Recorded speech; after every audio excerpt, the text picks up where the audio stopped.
This is a great way to start a project. I screwed up. Now what got me into this mess is that I took a shortcut. When I put in the pipe for the irrigation pastures that comes out of the fish tanks, I did not put it deep enough. And to make matters worse, it's in the shadow of the barn. So here, wintertime, this line is frozen.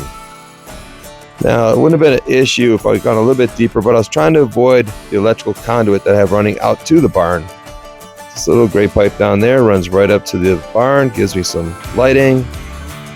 And I ran this electrical years ago, so I couldn't really remember what depth I put it. Obviously, there was enough space. I could have put this pipe down 18 inches. So today, with the help of the new digger, I hope to fix that. First, I'm going to mark this pipe to make sure I don't screw up and hit the conduit, that is. And I'm still learning how to drive this machine, so a little unpredictable, and I have a track record of getting in trouble sometimes. Hopefully today's not one of them, but I have a feeling, yeah, it is. Now I've got about 2.5 to 3 hours operating this machine. I'm still getting used to the controls, what it does. It's actually very intuitive. Works alright. Now in my last video I did get a great comment from Suerte del Molino. And he told me put the blade behind me. I haven't tried it yet for this video, but it's definitely going to be the next time I use it. Sounds like great advice. And just like that, the machine stopped.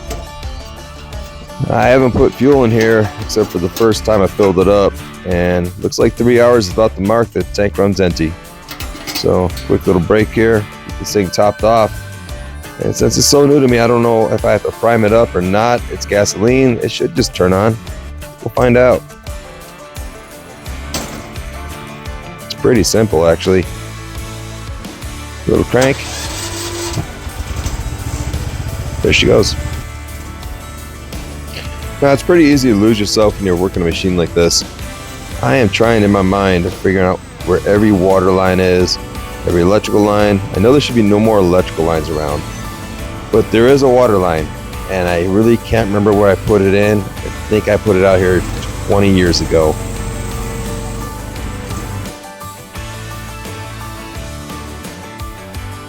And that was it. Found it! Yeah, I've got to fix this fast.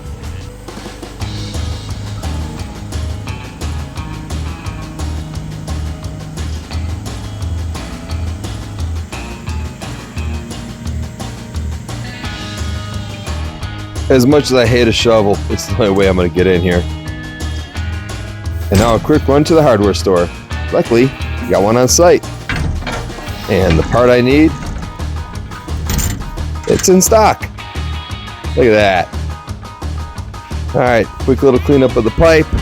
I love these quick emergency connectors. They work out pretty well. I have blown pipes out before, so this is nothing new to me. And they do actually last a long time. I've had some in the ground for 20 years plus, and they're just fine. I wouldn't use them on a drinking water connection, but for irrigation, there's no issue with this. Just gotta slip on the seals, both sides. I always try to cut the minimum amount of pipe out necessary, so it's usually pretty tight, but the nice thing about these is you don't have to dig the pipe out of the ground itself. You can just do a small section, squeeze it in there,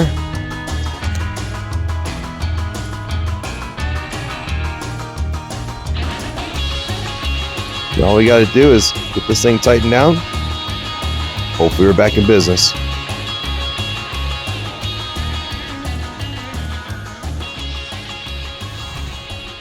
I averted disaster and somehow got this project going again.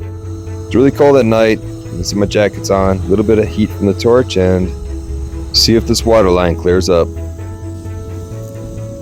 Oh, ice is starting to come out. That's actually pretty cool.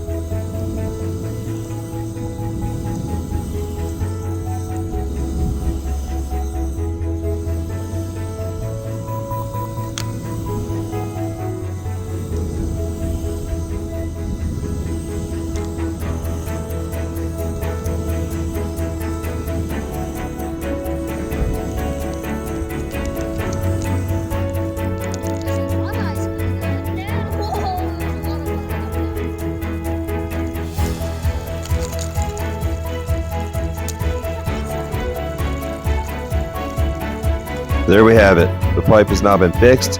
It's below the frost line, which is about 18 inches. And hopefully, I'm not going to have it freeze up again. Our beautiful little patch sitting right there. Electrical lines weren't disturbed.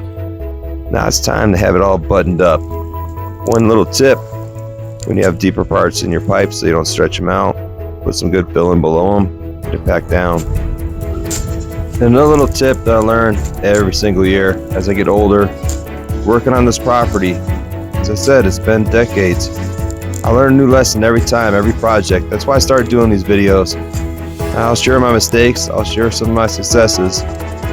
But when you're running a homestead, whether you're starting off or just rebuilding one, it takes a lot. It takes a lot of time, focus, and dreams. With the project of the day done, all buttoned up. One quick sign off from Max, and y'all stay safe.